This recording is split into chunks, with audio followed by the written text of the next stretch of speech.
Bonjour à tous et bienvenue sur Public Sénat. À suivre ce matin en direct sur notre antenne, une matinée politique avec, à partir de 11h, la remise du prix de la Fondation Chirac en présence de l'ancien chef de l'État, mais aussi de son successeur à l'Élysée. Nicolas Sarkozy doit en effet s'exprimer à l'occasion de cette cérémonie. C'est donc à suivre à partir de 11h sur notre antenne. Mais tout de suite, direction l'hémicycle du Sénat où se poursuit le marathon législatif sur la réforme de la Poste. Bonne matinée à tous sur Public Sénat. L'ordre du jour appelle la suite de la discussion du projet de loi relatif à l'entreprise publique La Poste et aux activités postales.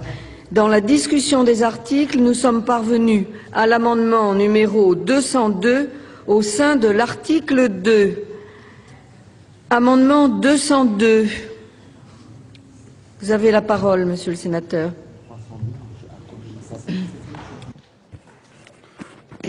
Madame la Présidente, Monsieur le Ministre, mes chers collègues, faute d'avoir fixé dans la loi de modernisation de l'économie le taux de centralisation globale en référence à la collecte du livret A comme du livret de développement durable, le Code monétaire et financier intègre aujourd'hui des éléments suivants. Je cite, le taux de centralisation des dépôts collectés au titre du livret A et du livret de développement durable est fixé de manière à ce que les ressources centralisées sur ces livrets dans le fonds prévu à l'article L. 221-7 soient au moins égales au montant des prêts consentis au bénéfice du logement social et de la politique de la ville par la Caisse des dépôts et consignations au titre de ce même fonds affecté d'un coefficient multiplicateur égal à 1,25. Fin de citation. Dans les faits, on doit donc en déduire que les 160 milliards d'euros centralisés dans le décret de décembre 2008 constituent donc les 125% de l'encours des prêts au logement social et à la politique de la ville. Si 160 milliards d'euros représentent 125% de l'encours concerné, cela veut dire que 128 milliards d'euros en constituent l'encours global, 160 bien sûr divisé par 5 et multiplié par 4. Notre proposition vise donc à accroître cet encours centralisé en le portant à 128 milliards multiplié par 1,4, c'est-à-dire environ 179 milliards d'euros. Ce relèvement non négligeable de la quotité centralisée participe de plusieurs objectifs. Le premier, et non le moindre, est de tenir compte de la réalité de la progression de l'encours des livrets défiscalisés. Les relevés mensuels de l'encours, tels que diffusés régulièrement par la Caisse des dépôts et consignations, montrent en effet une tendance générale à la progression qu'on peut évidemment imputer à la banalisation du produit dans tous les guichets bancaires, malgré certains mois de décollecte relative. En clair, pour certains mois, on tire sur son épargne pour faire face à des dépenses de caractère quasi incompressible. Second argument en faveur de notre amendement, l'accroissement de la collecte centralisée va permettre plus nettement de faire face aux exigences de financement des missions prioritaires dévolues à la collecte des livrets défiscalisés. Pour, par exemple, plus de moyens dans la construction de logements sociaux, dans le crédit aux petites et moyennes entreprises et dans l'effort national en matière d'économie d'énergie dans le cadre des objectifs du Grenelle de l'environnement. Qui peut en effet s'opposer à tout cela? Personne, sauf à considérer que les intérêts privés de quelques banquiers priment sur l'intérêt général. C'est donc pour ces motifs que nous vous invitons à adopter cet amendement. Merci. Avis de la commission. Avis de la commission, monsieur le rapporteur. Merci Madame la Présidente. Le directeur général de la Caisse, monsieur Augustin de Romanet, a lui-même estimé lors de la préparation de la loi de modernisation de l'économie que le taux minimum de 1,25 était suffisant pour donner au fonds de la liquidité nécessaire. En pratique, le taux réel est d'ailleurs bien supérieur. Donc l'avis ne peut être que défavorable à cette position. Merci. Avis du gouvernement. Merci Madame la Présidente. Nous sommes dans la même veine que les premiers amendements d'hier soir, donc même position défavorable. Y a-t-il des demandes d'explication? Oui, monsieur Danglot.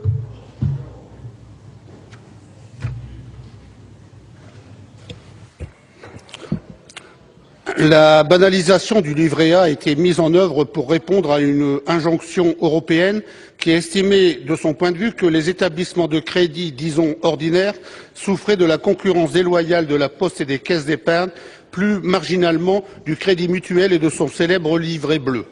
Dans cette argumentation était évidemment oublié le fait que les réseaux historiques avaient des obligations de centralisation particulièrement fortes, l'encours du livret A étant notamment destiné à assurer le financement prioritaire du logement social. La loi de modernisation de l'économie a établi la banalisation de la distribution du livret A et en a rabattu sur la question de la centralisation. En clair, les établissements de crédit déjà banalisés, c'est-à-dire les banques de détail, se retrouvaient avec un nouveau produit à diffuser sans obligation particulière quant à l'allocation des ressources correspondantes. Nous avons indiqué que la collecte du livret A et du livret de développement durable avait progressé depuis le début de l'année 2009 à hauteur d'une vingtaine de milliards d'euros, c'est-à-dire quelque chose comme un plus de 8 à 9% de l'encours initialement recueilli. Dans la pratique, les obligations de centralisation incombant au réseau historique, Poste et Caisse d'épargne, ont été largement maintenues, ce qui fait que le surplus de collecte n'a pas été centralisé pour l'essentiel et est venu s'ajouter à la part des livrets de développement durable. 20 milliards d'euros de collecte nouvelle ajoutés à 50-60 milliards de collecte initiale non centralisée, cela commence à faire beaucoup dans les mains des établissements de crédit, y compris d'ailleurs pour la Poste et les caisses d'épargne, pour leur propre collecte de l'ex-livret Codévi. Nous posons d'ailleurs ce jour solennellement la question: que vont nous révéler les états annuels d'utilisation de la collecte décentralisée? Quelles opérations financières auront été pilotées à partir de ces masses financières importantes par les établissements de crédit soumis, en vertu du décret de décembre 2008, à des obligations réduites de centralisation?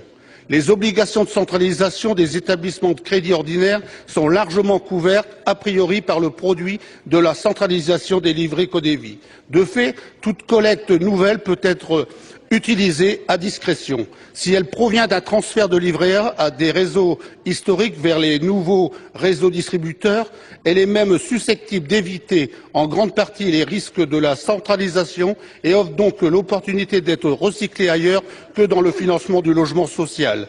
S'il s'agit de la première souscription, le problème est résolu d'office, le niveau de centralisation exigé par le décret de décembre étant largement atteint de par les obligations imputables au réseau historique. Ce qui a nourri pendant les mois précédant la banalisation du livret A, les publicités alléchantes de certaines banques, c'est tout simplement cette perspective de disposer de ressources peu coûteuses, susceptibles d'être immédiatement utilisées sur les marchés financiers. Et à la fin de l'année 2008, comme au début de cette année, chacun sait que nos banques en avaient plutôt besoin. Mais l'épargne populaire n'a pas vocation à venir ainsi au secours des choix stratégiques des banques.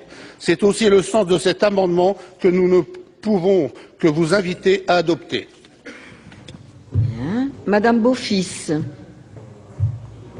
Oui, un petit complément sur cet amendement. Je voudrais rappeler qu'un décret traduit les conséquences pratiques de l'adoption de l'article 145 de la loi de modernisation de l'économie.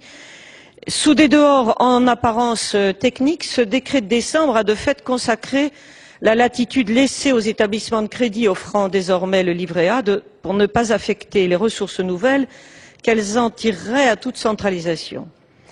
Grâce aux effets de la loi, une fois remplies les obligations collectives de centralisation, par la Poste et la Caisse d'épargne pour l'essentiel, le surplus peut être rendu aux établissements de crédit et être utilisé de manière relativement générale selon ce que permet la loi de modernisation.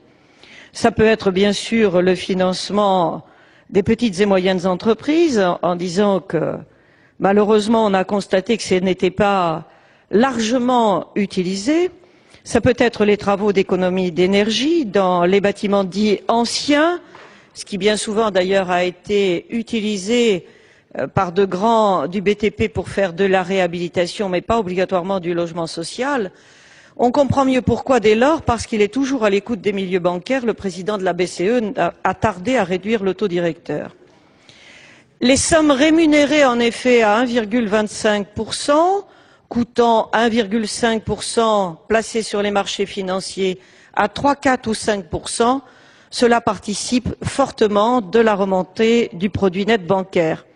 Cet amendement vise donc clairement à mettre un terme à ce qu'il faut déjà bel et bien appeler un véritable détournement de l'épargne populaire. C'est le sens de cet amendement que je vous invite à appuyer. Bien. Je mets aux voix l'amendement numéro 202 qui est pour, qui est contre. Il n'est pas adopté. Nous avons deux amendements en discussion commune. Le 205 rectifié. Monsieur, non, c'est Madame Beaufils. Bien. Oui, Madame la Présidente, Monsieur le Ministre, chers collègues, cet amendement, bien sûr, est toujours sur la centralisation des ressources du livret A et du livret de développement durable. Le décalage en croissant entre le niveau de la collecte et le niveau des obligations de centralisation crée une situation que l'on avait fortement imaginée au moment du débat sur la loi, mais néanmoins surprenante. Mon collègue Jean-Claude Danglo rappelait tout à l'heure pourquoi le livret A avait été banalisé. Je n'y reviendrai donc pas, mais je voudrais rappeler que le niveau de collecte centralisé a été fixé à 160 milliards d'euros et largement couvert a priori par les deux réseaux historiques. Cela laisse dans la nature des sommes considérables puisque, rappelons-le, l'encours fin septembre se situe aujourd'hui à 256 milliards d'euros, malgré une légère contraction donc due aux raisons qui ont déjà été évoquées ici. Sur les 160 milliards d'euros de ressources centralisées, la Poste à elle seule en assumait plus de 66 milliards d'euros fin 2008 et a dépassé les 73 milliards d'euros au terme du premier semestre 2009. Ce qui signifie tout simplement que l'essentiel de la centralisation est en fait très largement supporté par les deux réseaux historiques de la Poste et des caisses d'épargne et que cette centralisation plus importante que dans d'autres établissements devient aujourd'hui la source d'un avantage inconsidéré pour les autres banques distribuant aujourd'hui livret A et livret de développement durable.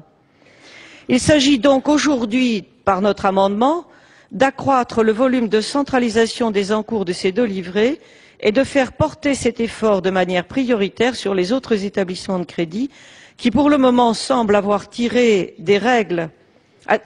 parti, des règles sur mesure que la loi de modernisation a fixées. Voilà donc le sens de notre amendement. Je vais vous demander, Madame Beaufils, de présenter le 204 rectifié. Ah, pardonnez-moi. Bon. Madame Gontier-Morin, comme ça nous pourrons... Madame la Présidente. Monsieur le Ministre, mes chers collègues, nous souhaitons, dans un souci d'égalité de traitement, que la collecte du livret A et celle du livret de développement durable soient très largement centralisées et que cette obligation incombe clairement autant à la banque postale qu'aux établissements de crédit. Pour le solde, nous récusons évidemment la méthode aujourd'hui appliquée qui consiste à mettre en œuvre deux types d'affectation du solde de l'épargne. Premier étage de la fusée, une affectation prioritaire en direction du financement des petites et moyennes entreprises ou encore des travaux d'économie d'énergie. Mais une affectation qui n'est toutefois pas intégrale puisqu'aucune obligation n'est fixée à cette utilisation. La seule publication d'un rapport annuel ne préjuge en effet aucunement des suites à donner. Et les sanctions pour le moment existantes sont particulièrement légères puisque tout mauvais usage des ressources des livrets défiscalisés est passible d'une simple suspension de cet usage pour un trimestre.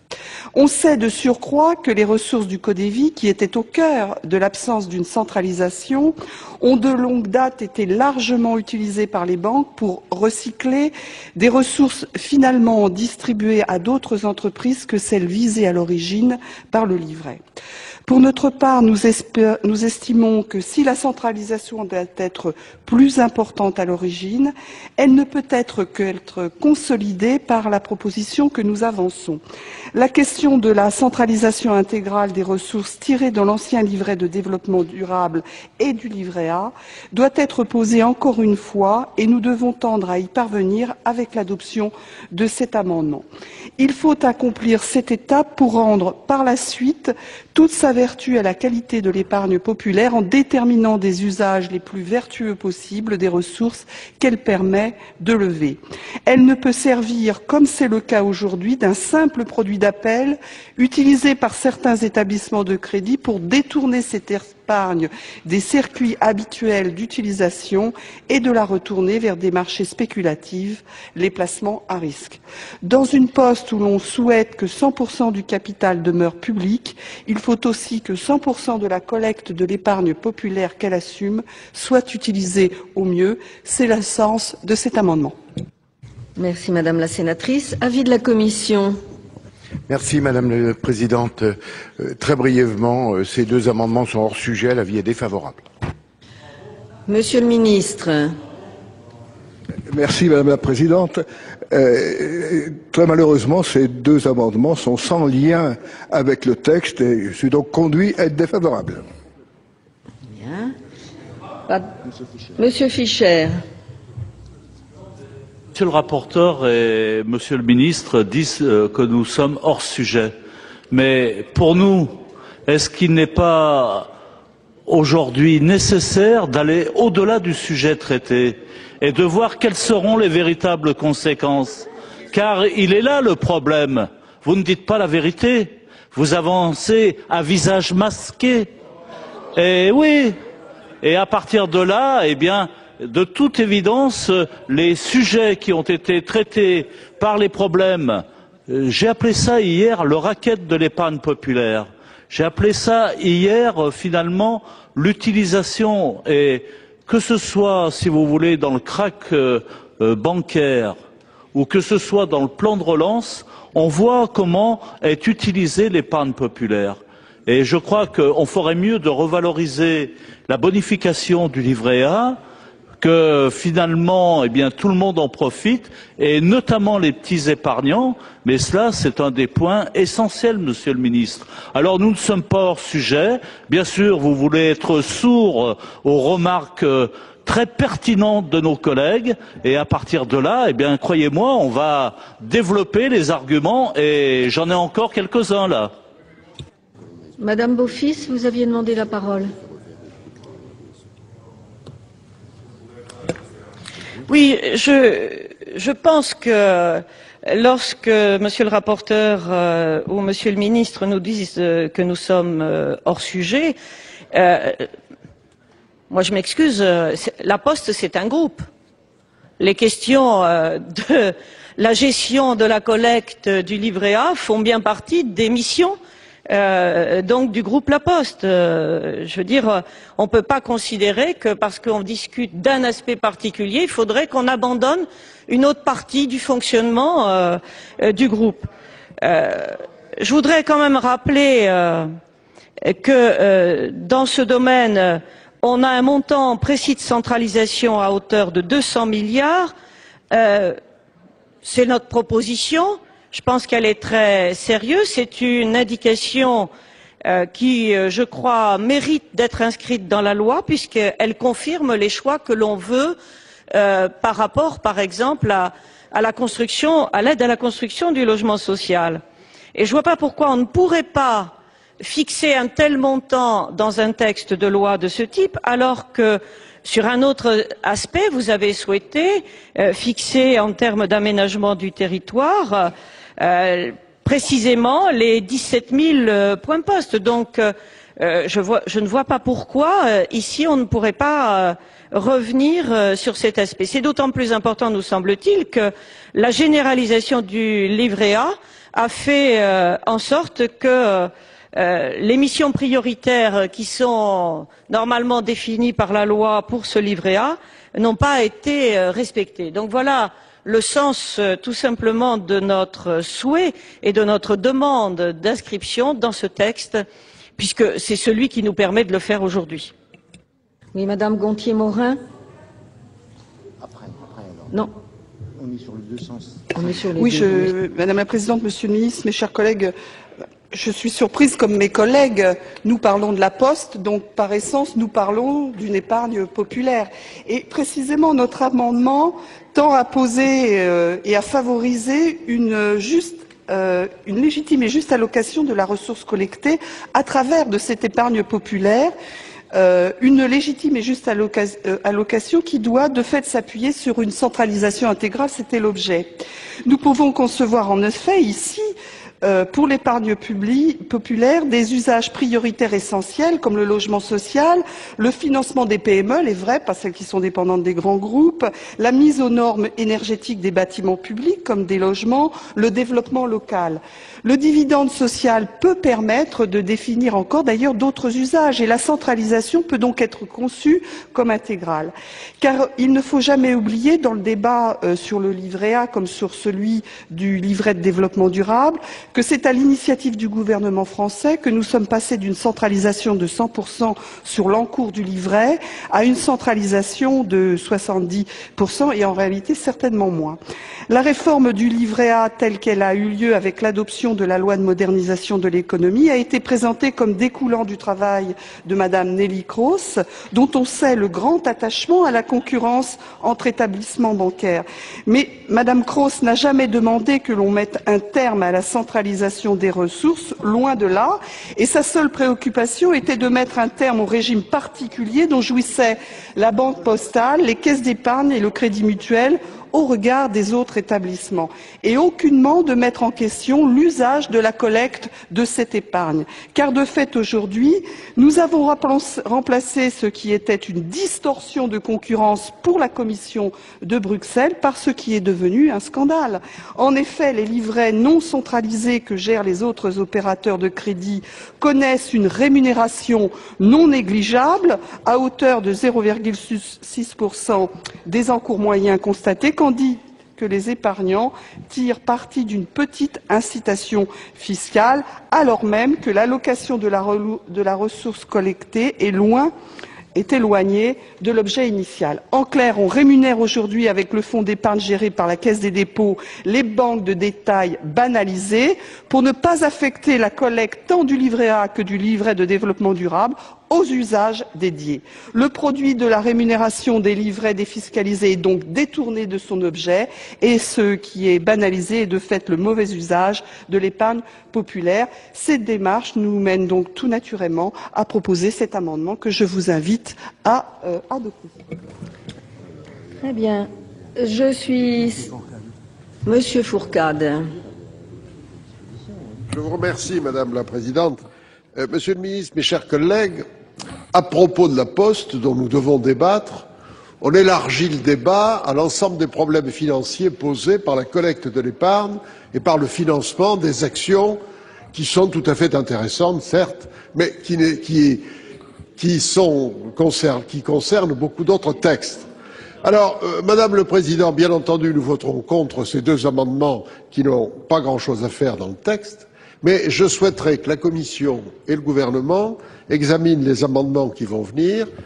De notre point de vue, au groupe UMP, un grand nombre ressortent de l'article 41 qui permet d'éviter de discuter des textes qui sont de nature réglementaire et je ne crois pas qu'on puisse passer des jours et des jours à discuter de textes réglementaires. Je crois qu'il est important d'avoir un débat de fond sur l'organisation de la Poste, sur ses moyens, sur son implantation territoriale, sur le statut des personnels. Voilà les vrais sujets dont nous devons parler, mais partir sur les mécanismes de l'épargne, la collecte, etc., me paraissent du domaine réglementaire, dont je souhaiterais que la Commission fasse un travail de recensement de tous les amendements qui sont présentés et qui ressortent de l'article 41. Bien. Monsieur Fischer, Monsieur le Président Fischer.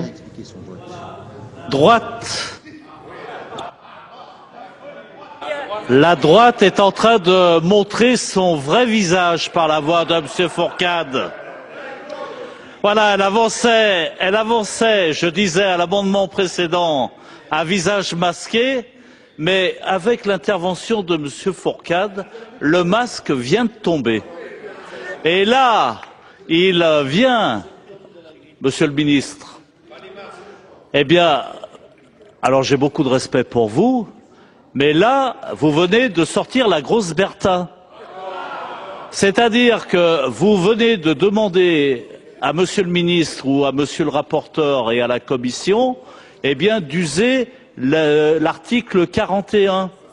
Et bien entendu, je crois qu'il faut qu'on rappelle que par cette injonction que voudrait mettre en œuvre Monsieur Fourcade, eh bien, c'est de faire tomber, mais immédiatement, sans aucune discussion, des amendements qui ont traversé le filtre de la Commission déjà. Parce que il y a eu véritablement des débats, les amendements ont été présentés, et que ce soit le président de la Commission ou que ce soit, ils ne les ont pas fait tomber, parce qu'ils souhaitaient au moins que le débat puisse avoir lieu. Et ça, c'est un des points. Alors, si vous voulez commencer de cette manière-là, aujourd'hui, en cette matinée, eh bien, croyez-moi que nous allons utiliser d'autres moyens pour retarder. Parce que ce n'est pas nous qui avons retardé le débat. Vous avez, pendant 48 heures, été en nombre inférieur aux représentants de l'opposition. Eh oui, mais c'est la vérité, Monsieur Gournac. Vous étiez incapable d'assurer votre majorité. Et votre majorité, eh bien, traduit en effet le trouble des campagnes. Parce que les élus qui sont ici savent qu'au-delà, eh bien, c'est un problème qui est vraiment le souci quotidien. Mais vous ne défendez rien du tout. Vous la démolissez, la Poste. César. Non, mais, Monsieur Fischer, pour aller dans votre sens, mais nous ne sommes pas du tout en retard. Moi, je lis le document que j'ai reçu ce matin qui nous donne l'ordre du jour. La Poste, procédure accélérée. Ben voilà, nous sommes en procédure accélérée ici. Donc, et ce n'est pas moi qui le dis, c'est effectivement les documents officiels du Sénat que nous avons reçus ce matin même. Donc voilà. Porteur. Oui, puisque la Commission vient d'être interpellée, je voudrais m'excuser au nom de la Commission vis-à-vis de nos amis internautes qui nous regardent. Franchement, le Sénat mérite un meilleur débat et la Poste mérite un meilleur débat. Le groupe communiste a décidé de pourrir les débats, ok, avec des amendements hors sujet, ce qui n'est d'ailleurs pas le cas du groupe socialiste. La Poste mérite un meilleur débat. Voilà, je m'excuse auprès de nos amis internautes. Le Sénat, d'habitude, peut légiférer avec des vrais débats. Aujourd'hui, malheureusement, le groupe communiste a décidé de prolonger les débats avec des amendements qui n'ont rien à voir à la défense de la Poste et du service public. Bien, Monsieur Teston. Merci, Madame la Présidente. Moi, je demande à ce que la sérénité revienne dans cet hémicycle. La question du changement de statut de la Poste, la question de la suppression du secteur réservé, qui peut avoir des conséquences extrêmement lourdes sur le financement du service universel postal, mérite un débat serein. Mais ce débat serein doit se tenir. Il faut absolument que nous puissions échanger nos arguments. Vous êtes favorable, et vous l'avez manifesté hier, à un changement de statut. Nous y sommes opposés. Alors, j'aimerais, me tournant vers Jean-Pierre Fourcade, pour qui j'ai aussi le plus profond respect, lui poser la question de savoir ce que signifie réellement ce qu'il a laissé entendre dans son intervention. S'agit-il pour vous d'essayer d'abréger les débats parce que vous trouvez qu'ils ne vont pas assez vite? Est-ce que nous devons interpréter ça comme un signe annonciateur de décisions qui pourraient être prises dans cette Assemblée, mais peut-être aussi en dehors de cette Assemblée par le gouvernement? Qu'en est-il réellement? Nous nous tenons à pouvoir continuer à examiner sérieusement ce projet de loi, et c'est en tout cas l'attitude que nous continuerons à avoir. Monsieur Bourquin. Je voudrais dire Je voudrais dire à mon collègue Cornu que la véhémence de quelques propos, il faut l'adresser à celles et ceux qui nous obligent à travailler dans des conditions déplorables. Est-ce que c'est normal que nous abordions un sujet aussi grave que la Poste, que l'aménagement du territoire, que la plus grande entreprise publique française, comme ça, en procédure accélérée, et que ce que nous allons aborder aujourd'hui, qui est la présence postale, qui est le service public, tous le secteur réservé, vous n'allez pas nous faire aborder ce dossier-là à une vitesse grand V parce que un ou deux hommes pressés voudraient que le Parlement ne soit plus qu'une chambre d'enregistrement. Moi, je crois que j'aurais dire à mon collègue Cornu que vous ne devriez pas accepter que ces projets de loi passent en procédure accélérée. Vous ne devriez pas accepter. Quelle que soit notre position sur les bancs de cette Assemblée, il y a des dossiers qui méritent qu'on s'y arrête et qu'on travaille sur ces dossiers. Et je trouve profondément regrettable que systématiquement tous les projets de loi maintenant passent en procédure accélérée. Mon collègue Fourcade, j'espère que vous le déplorez. Je vous en remercie, mais faites-le savoir. Faites-le savoir. Et puis, parfois, mais parfois, alors on a un ministre qui est là, ça ne peut plus durer. C'est plus du travail parlementaire.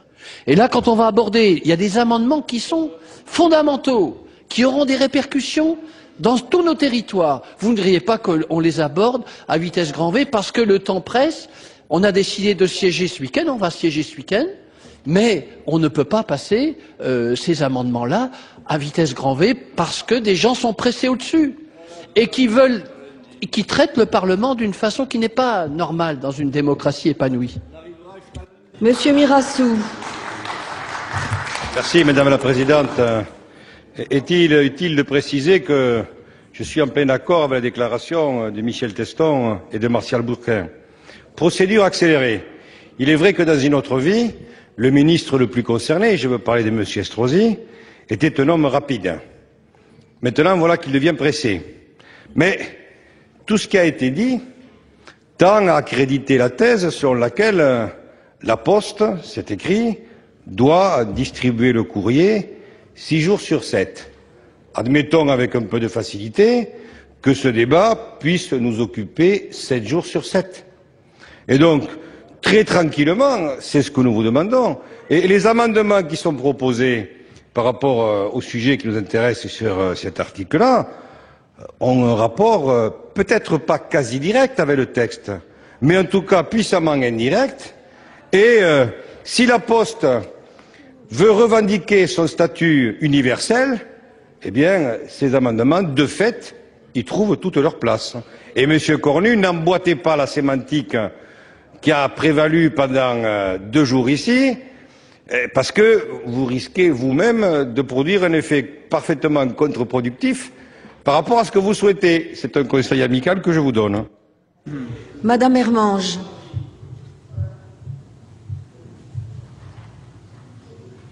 Oui, nous ne sommes pas des hommes et des femmes pressés, nous sommes des sénateurs patients. Hier soir, nous sommes arrivés à 22 heures en séance. Il y avait inscrit sur l'article 2 environ 12 orateurs. Nous avons commencé la discussion des amendements à 11h25. Nous avons levé la séance à minuit 5 et nous avons passé 2 amendements. Je voulais simplement le rappeler au moment où Jean-Pierre Fourcade est intervenu pendant 5 minutes dans le débat. Nous sommes très patients. Madame Giudicelli.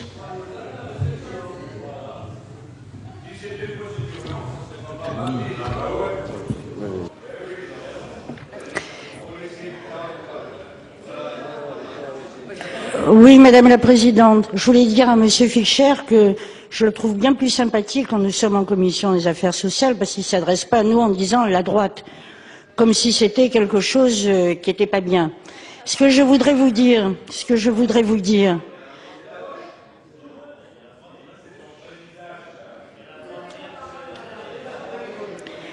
collègues, n'interrompez pas l'orateur.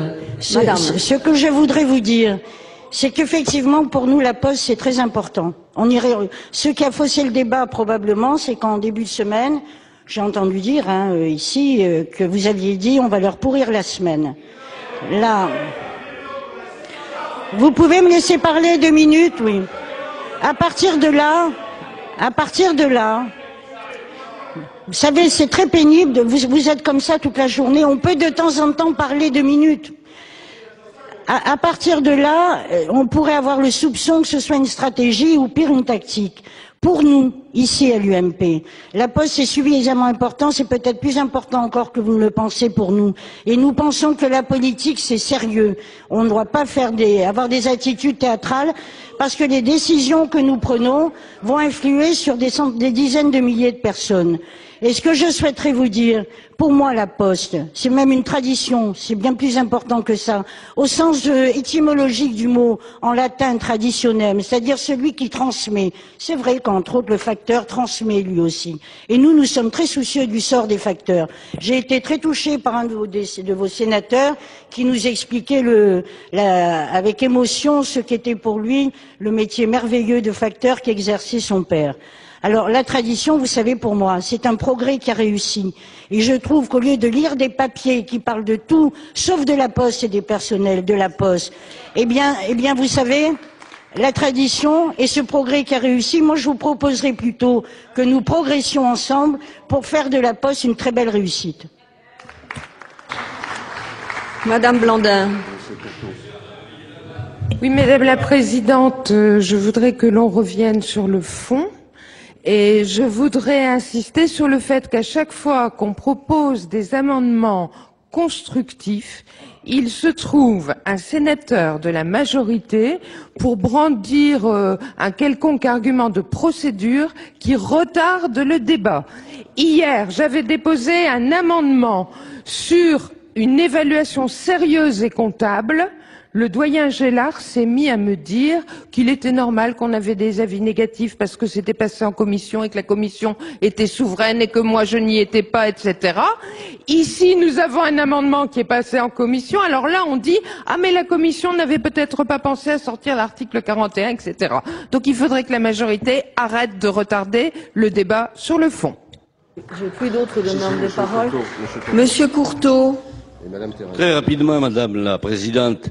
Je ne peux pas laisser passer ça, Madame. Vous avez dit, nous sommes sérieux, mais nous aussi, nous sommes sérieux. Et c'est parce que nous sommes aussi sérieux que vous, au minimum, qu'il nous faut prendre le temps de la réflexion et du débat. C'est un projet de loi qui est particulièrement important. Souffrez qu'on y consacre le temps qu'il faut. Et si vous trouvez que, effectivement, les débats s'éternisent, comme l'a dit le président Fischer, vous ne pouvez vous en prendre qu'à vous-même.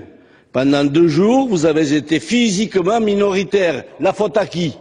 La faute à qui? Bien, Madame Terrade. Merci Madame la Présidente. On dit débat de fond, mais oui, c'est un débat de fond. Et le groupe La Poste, que je sache, et on est dans l'article 2 pour définir ses missions, le groupe La Poste, c'est 4 entités. L'activité bancaire fait partie à part entière des entités de La Poste. Donc il est important qu'on les définisse. Et dans ces activités bancaires, la collecte du livret A, avec toutes les répercussions que cela a, que ce soit sur le logement social, que ce soit... C'est important, il est donc important qu'on y consacre du temps. Bien, je suis saisie d'une demande de scrutin public par le groupe CRC. Il va être procédé au scrutin public dans les conditions fixées par l'article 56 du règlement. Ceux qui souhaitent voter pour remettront au secrétaire un bulletin blanc. Ceux qui souhaitent voter contre remettront un bulletin bleu. Ceux qui souhaitent s'abstenir remettront un bulletin rouge. Le scrutin sera ouvert dans quelques instants. Sur le 205 rectifié, oui.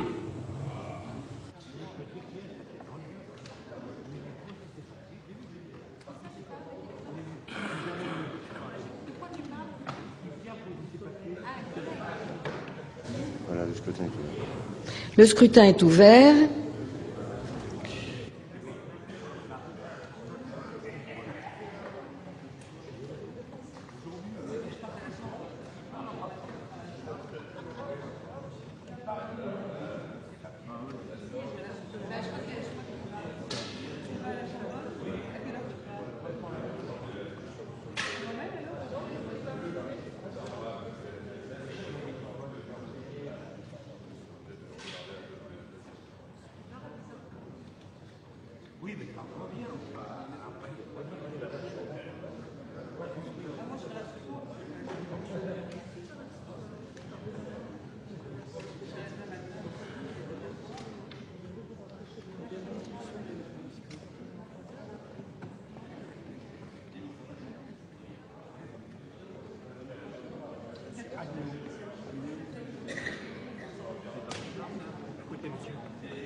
Plus personne ne demande à voter. Le scrutin est clos.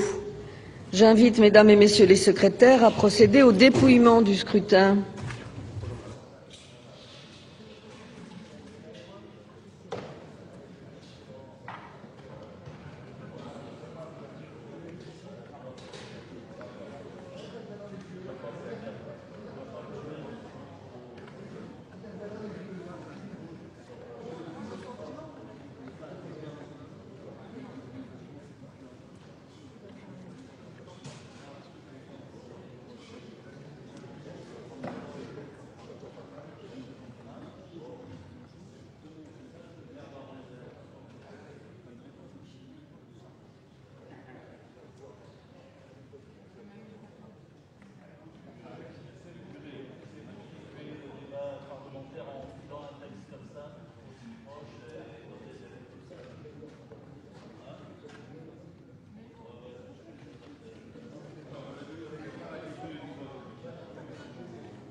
Numéro 35 sur l'amendement 205 rectifié. Nombre de votants 340, nombre de suffrages exprimés 339, majorité absolue des suffrages exprimés 170, pour l'adoption 151, contre 188, le Sénat n'a pas adopté. Pour le 204 rectifié, même vote. Ah oui, Même vote. Amendement 194 rectifié. Qui le présente? Le 194 rectifié. Monsieur Danglot? Non, Monsieur le Président Fischer. Alors, cet amendement de notre groupe porte sur la consistance du service universel postal. 4 composantes, tel qu'il est défini par l'article 6 de la loi de 90 consolidée. Alors, cet article est un article, le 2, essentiel de la loi postale d'origine, puisqu'il porte sur une donnée fondamentale, les obligations de la Poste en matière d'aménagement du territoire. Et je voudrais m'appesantir sur ce point-là. À vrai dire, la Poste est dans notre pays la seule en situation de devoir faire face à cette obligation qui tient beaucoup à la spécificité de notre pays. Ainsi, dans le contrat de plan 2008-2012, nous est-il rappelé Et la loi a posé le principe de la participation de la Poste à l'aménagement du territoire au moyen de son réseau de points de contact, en complément de ses obligations de service universel et dans le respect du principe de concertation avec les partenaires concernés. Et je crois que si tous les élus, plus de 500 000 élus dans notre pays sont attachés à ce service public postal universel, eh bien c'est parce que la France est le seul pays d'Europe dans lequel l'opérateur prestataire de services universels des envois postaux est chargé de contribuer. Donc ça, c'est la spécificité française. Alors, qu'on nous le dise franchement, est-ce que l'on ne veut plus de cette spécificité? Ensuite, il y a la mission où la Poste adapte son réseau, notamment par les points de contact, la conclusion de partenariats locaux, publics ou privés, en recherchant la meilleure efficacité économique et sociale. Et puis, il y a la fameuse règle d'accessibilité au titre de l'aménagement qui a été fixée dans la loi de 2005. Et j'insisterai sur un point que je connais plus particulièrement, c'est l'implantation d'une part importante de ces points de contact dans les zones urbaines sensibles, plus de 1000 points de contact en ZUS, parce que nous avons cette France où les inégalités territoriales, les inégalités géographiques, les inégalités économiques sont en train de creuser. Eh bien, cette présence postale en zone de revitalisation rurale ou de montagne, de même que dans les US, eh bien, contribue au développement local et à la politique donc de la ville. On ne saurait effectivement mieux dire les choses que de la manière dont elles sont présentées dans le cadre du contrat de plan. En effet, la France ne ressemble effectivement à aucun autre pays européen puisque, pour aller un peu vite, 15% du territoire sont occupés par 85% de la population. Et 85% du territoire sont occupés par 15% de la population. Donc nous devons donc à tous les territoires de notre pays, quelle que soit leur densité de peuplement, la même qualité de service postal, une qualité de service qui passe notamment par l'affectation des moyens humains nécessaires au bon déroulement du service public et par la variété et la diversité des prestations et produits proposés aux usagers. Voilà comment ne pas pointer en effet, et je termine là-dessus, que le développement économique et social harmonieux de l'ensemble du territoire passe par un maillage renforcé de services publics, outil de l'ouverture avec l'extérieur et de progrès. Et un des points, et je crois que l'on peut peut-être tomber d'accord, mais ou tout du moins s'interroger tous ensemble, quand on voit la mise en œuvre de la révision générale des politiques publiques, avec les conséquences sur à la fois la présence des différentes structures qui étaient appréciées par la population, eh bien, on voit se désertifier nos campagnes des principaux services publics, et cela, je crois, à travers la Poste, eh bien, cela concrétise, devient un des points essentiels. Merci, Madame la Présidente. Avis de la Commission. On avait perdu l'habitude, Madame la Présidente, excusez-moi. Alors, de manière à essayer d'éviter les provocations et pour prendre le temps de bien dire les choses, cet amendement très long semble pour l'essentiel vouloir supprimer les relais postes chez les commerçants ainsi que les agences postales communales. Or, ces points de contact offrent des prestations bien utiles en zone rurale avec une amplitude horaire souvent plus intéressante que les bureaux de plein exercice.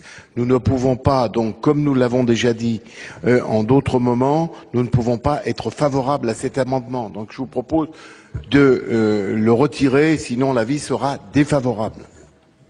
Bien, avis du gouvernement. Merci, Madame la Présidente. Je veux dire à M. Fischer que je suis très surpris qu'il soutienne cet amendement. Parce que quand on le lit, et j'ai pris le temps de le lire pour que le débat soit un vrai débat au fond, et il nous dit que l'efficacité du service public peut passer par la mise à disposition de locaux par les collectivités territoriales. En fait, il crée là une dépense pour les collectivités territoriales qui n'est...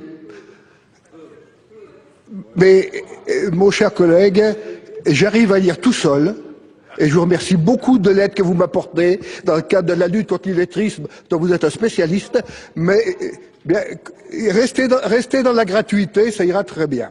Donc, je vais pouvoir répondre comme je l'entends à M. Fischer. Donc, il y a là une dépense créée pour les collectivités locales, parce que même quand on dit peu, la pression sera suffisante pour que le peu devienne doive. Et moi, je suis très hostile à ce qu'il y ait une dépense pour les collectivités locales nouvelles, alors que dans le système actuel, c'est la Poste qui apporte une recette aux collectivités locales. Bien. Oui, Monsieur le Président Fischer. Que la Poste, Monsieur le Ministre, n'apporte jamais la recette. Moi je sais, on a eu notamment le problème de la présence postale dans les Minguettes. Eh bien, c'est un des plus grands ensembles français. Cette présence postale était misérable. Il faut voir les conditions dans lesquelles fonctionne ce bureau de poste.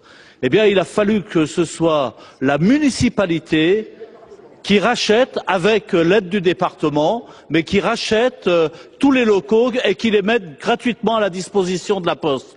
Et vous appelez ça finalement une non-participation des collectivités locales? Mais maintenant, systématiquement, si on veut améliorer le réseau postal, eh bien, les collectivités locales sont appelées à mettre la main à la poche d'une manière ou d'une autre. Donc, c'est très clair. Et puis, dans le Gers, pour revenir à ce qui nous concerne, eh bien, je vais citer un exemple. Ce sera pour cette fois le Gers, département d'un peu plus de 180 000 habitants, dont les activités économiques sont encore fortement marquées par l'agriculture et la transformation de ses produits, avec une réputation parfois flatteuse quant à certaines productions.